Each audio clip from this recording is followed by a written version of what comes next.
Guys, তোমরা সবাই কেমন আছো? আশা করি সবাই ভালো আছো। আমিও খুব ভালো আছি। তো আজকে আমরা সবাই যাচ্ছিলাম মালদ্বীপে। সবাই আছে, দেখো দিদি ভাই করছে, রুনা আছে, আর এদিকে তো রিমি ঘুমিয়েই পড়েছে। তো দেখতে দেখতে অনেকটা দূর চলে আসলাম।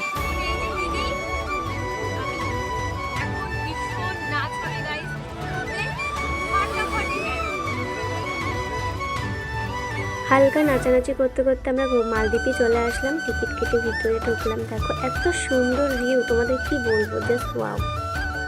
তো গাইস দেখুন এখান থেকে কত সুন্দর, এত সুন্দর জায়গায় এসে ভিডিও করবো না সেটা তো হয় না, একটু ভিডিও করে নিলাম। আর ওইদিকে দিদি আর রিমি সবাই মিলে দোলনা দুলছে। দেখো বাচ্চাদের দোলনা দিদি দুলছে।